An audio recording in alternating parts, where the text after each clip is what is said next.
Dans l'héritage d'une présidence s'incarne aussi la responsabilité d'un patrimoine dans lequel réside la mémoire collective et les vertus qui la composent. Si je devais expliquer pourquoi j'inaugure le renouveau du temple Sanlong, je dirais qu'il y a des projets que l'on ne peut refuser. Recomposer les fragments d'un passé qui nous définit et la diffuser aux générations futures pour faire vivre au-delà des siècles une culture riche de sens et de partage. Ce sont sur ces mots que débute l'aventure humaine de reconstruction historique du temple Sanlong.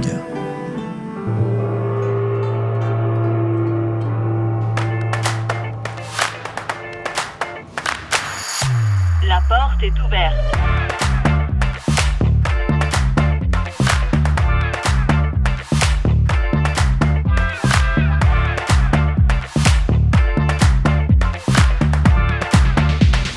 Les défis du temple Sanlong sont clairs.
Plaisir de vous retrouver aujourd'hui.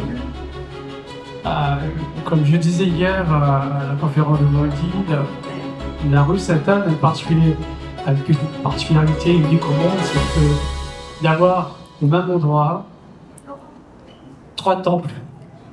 Et à ma connaissance, à part la rue Sainte-Anne, ça n'existe pas même en Chine. Parmi ces 3 temples,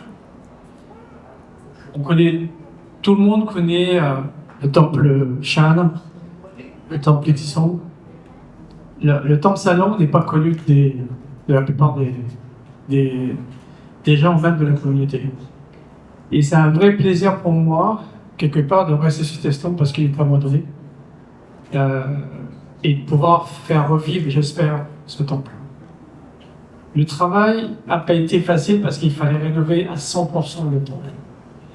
Il fallait donner du sens, de la cohérence, et faire un travail surtout de recherche, parce qu'on ne connaît pas trop l'histoire de Sanlong. Et d'ailleurs, je remercie l'équipe de Design System, dont Sophie surtout, et puis Jean-Louis Guessois, et puis Jean-François Leduc, d'avoir réussi à retracer toute l'histoire et de pouvoir écrire ça.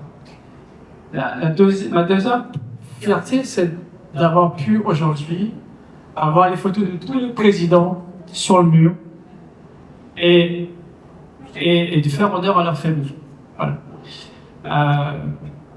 Quand j'ai essayé d'imaginer la rénovation de ce temple, ça m'a pris 4 ans. Et il a fallu bien que je réfléchisse d'abord ce que je voulais faire, ce qu'il fallait faire aussi. Donc, la jeune génération aujourd'hui, il y a des écart qui se creusent entre la génération d'avant et aujourd'hui, et il fallait essayer de combler cet écart-là. En essayant d'intéresser les jeunes à venir perdurer la culture et les traditions. Le but, c'est pas de les obliger, mais de donner envie.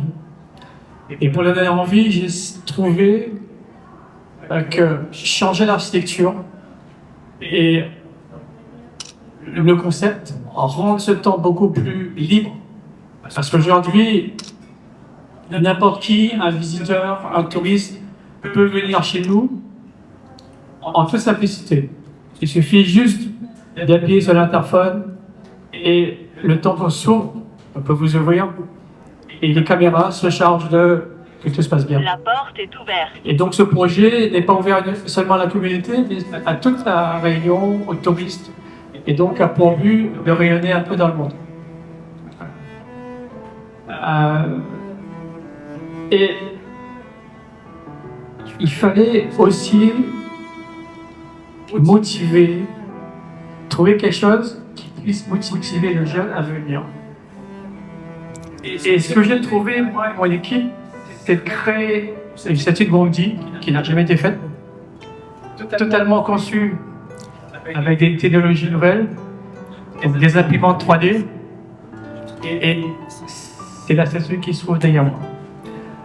Donc, je ne suis pas un grand spécialiste des protocoles, donc on va rapidement vous faire découvrir cette statue et le travail qui a été fait. Alors, j'ai quand même que Yanis et Laurent viennent nous rejoindre. Ok. Parce que c'est eux qui l'ont créé. Voilà, ça a demandé beaucoup de travail. Oui, si tu veux. Un travail de vos malades. Ne travaillez pas assez. Les imprimantes ont travaillé, ont imprimé pendant des jours et des nuits, donc non-stop. Combien de temps 3 mois. 3 mois.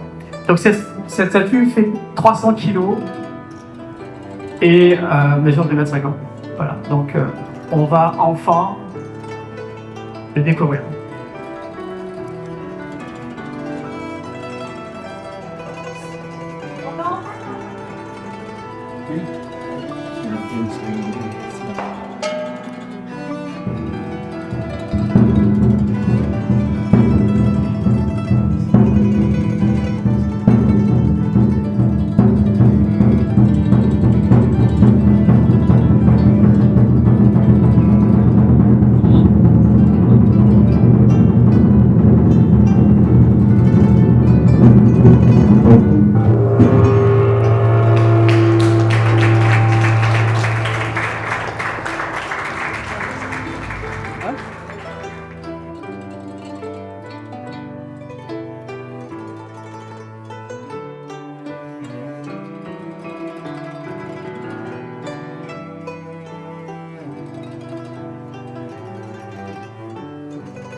Lors de la réunion, Saint Kensen m'a dit prends, je vais faire en main, occuper le salon.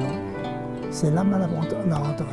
Au moment où la rentrée dans le salon, c'est moi l'apprendre, comment dire, la faire en main, comment vous pouvez avoir un revenu. C'est là qu'on a commencé le projet, l'a demandé à Société de Défense, a dit non, il ne peut pas, si vous demandez un permis, il faut recul 6 mètres. Comme il recule 6 mètres, il reste plus grand sol pour atteindre le temps.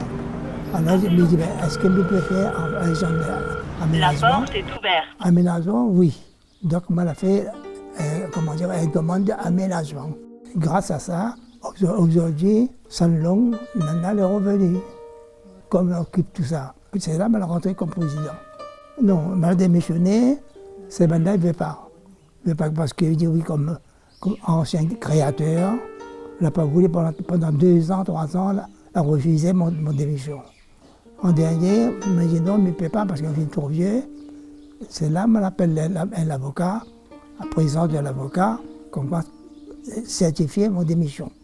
Quelques années après, moi je trouve que Sanlong perd, non seulement ça, il perd de l'argent. Non seulement tout l'argent parti avec, le loyer, il doit encore. Il m'a fait démissionner de force. Donc là, on a été renommé. Après là, il a signé, démissionné, là, il reprend la direction.